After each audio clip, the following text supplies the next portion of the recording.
Welcome, Virgos. This is a tarot reading for Sun, Moon, and Ascendant. Again, Virgo for the month of February 2019. And I'm using this new spread that I created, which you can find out more about in my intro video in this playlist. Cool. So let's get started. We're going to look at the card representing you, which is the Mother of Pentacles here. So kind of a nurturing energy, of course. And on either side, you have the Two of Cups and the Four of Cups. So two cup cards that are, in a sense, complementary because they're 2 and 4, right? They're both even and so on. So kind of a bit of stagnancy represented here, especially since this is reversed as well. Kind of holding on to what's near and dear for you, and more emotionally speaking, right, than monetarily speaking. Although it may be, because it's an earth sign, Virgo's an earth sign, it may sometimes be expressed through more earthy things, possessions and stuff like that. But on some level, you're stuck between pleasure and desire and kind of being open versus just having kind of a boring level of emotional security, just being comfortable in the fact that, I only eat this kind of ice cream and I have to eat it on this day every week or something like that. Or just, being kind of lethargic and, sort of just accumulating dross that is just there so you could be more comfortable. Versus, again, being more open to pleasures and fun and even passion and stuff. So that's kind of an interesting theme. We'll see if that gets explored more as we go through. I think it's very interesting that we have the Mother of Pentacles representing you, and then the Daughter of Pentacles representing your current or present situation for this month, right? So kind of the main card for the month. Reverse Daughter of Pentacles, but of course that just means here she's looking toward the future. And this is kind of a bit of an ominous spread in many ways. It's not like, I don't think you're going to like die or anything like that. But it's not exactly the easiest set of cards in my opinion here. We have 3 fours. That's 3 out of 4 cards. That's quite a lot. So we'll talk about that in a moment, and about how fours, they do symbolize a certain level of security. And clearly that the security is breaking down on some level. So that's quite interesting.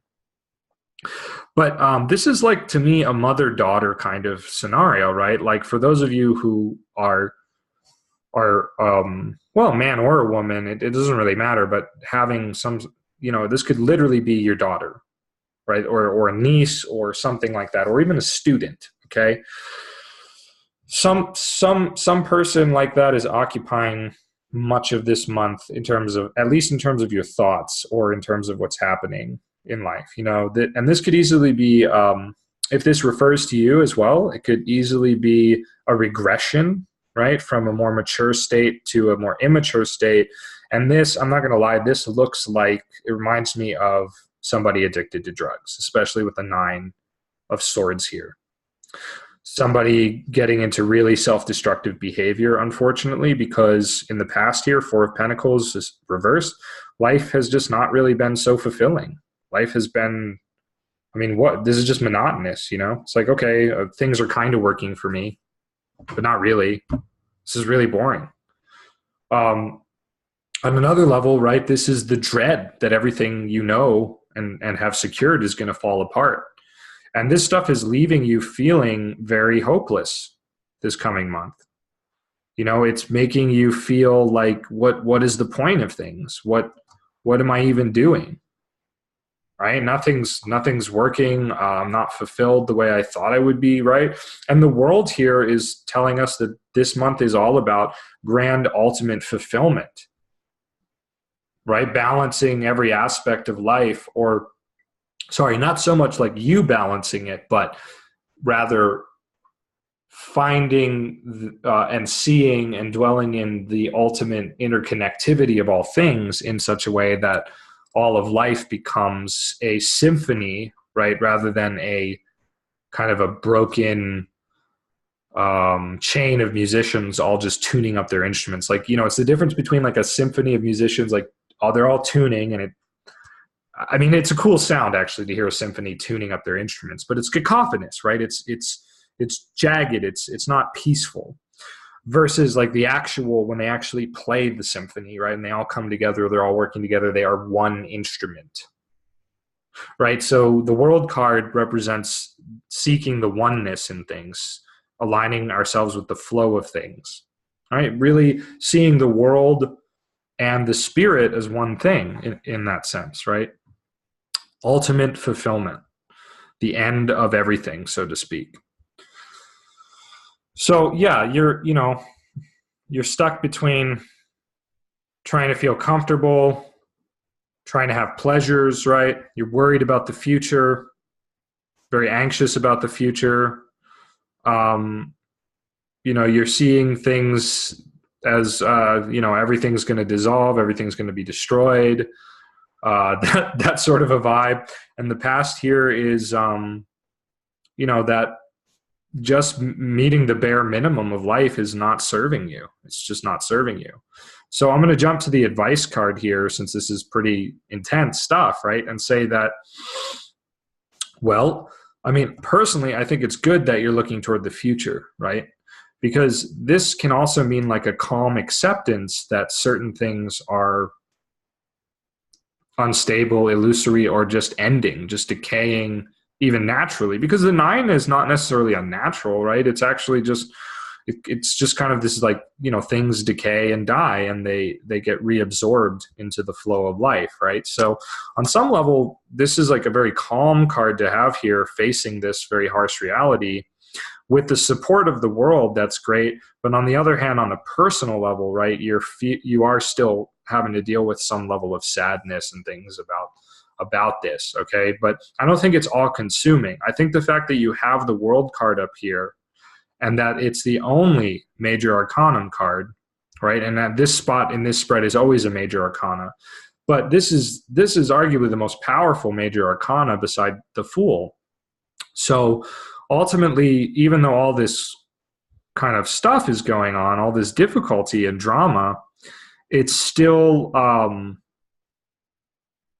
there's still something very auspicious behind it. There's still something that perhaps makes it okay in the end, so to speak. And that probably a lot of this is just more in your mind, how you're dealing with it. So the advice card, the 4 of Wands, is just basically, and the 4 of Wands is probably, in some ways, it's the most auspicious of the 4 cards. Maybe next to the 4 of Swords, which we don't have here. But the 4 of Wands, to me, is really saying, like, just focus on simplicity, right? Get clear about what it is you need to do to be stable, not on a lower kind of mundane emotional level, but to actually have stability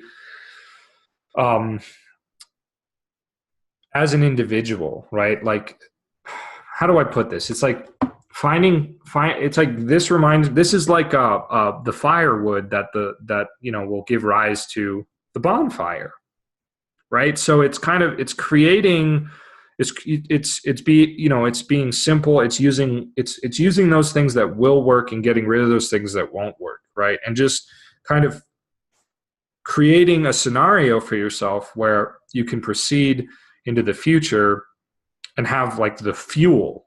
It's a card of fuel. Have the fuel to move forward, right, in whatever you're doing in life. But again, wands always refer to power and creativity and will and subjectivity, right, and individuality. So this is about you doing what you need, kind of just for yourself, in a sense. And that's okay sometimes. We sometimes need to focus on ourselves, We don't really have any relationship cards here, right? We have sort of, right, the mother and the daughter kind of a thing, and maybe the daughter and the Son of Swords, right? This could be something, although they're not looking at each other. So if you are pondering like a former relationship that involves somebody like fiery and independent, it's probably not something that is really all that important this month, or is really going to be helpful. Like, do what you need to do for you. Get clear in what you need to move forward, like creatively and spiritually in your life, right? And by spiritually, I mean more like inspiration, right? In spiritus, which basically means like, it's like that the breath, like the breath in that gives us the capacity to breathe something new out, right? Taking the old and making it fodder for the new. So to be inspired, what do you need to do to make your own inspiration continuous and stable? I think that the Son of Swords is also, it's kind of why the past is the way it is in a sense here in this spread, right? So I think that the Son of Swords is kind of saying, like, on some level, you're still drawn, you've been drawn toward the past, or you've been fighting something in the past, and so things are kind of destabilizing themselves here, or things have become boring. Like you're sort of not there's something you're fighting, right? You're still fighting against something, and so maybe you're neglecting your practical temporal duties as a result, and this is kind of falling apart. But on some level, this isn't even fulfilling anyway, right? Otherwise, you wouldn't be like distracted from it. You wouldn't be fighting something else. It's the 4. If this was like the 6, 7, 8, 9, it might be different, right? But on some level, you don't want to face kind of dealing with this sadness that you have, this sadness that perhaps comes from not being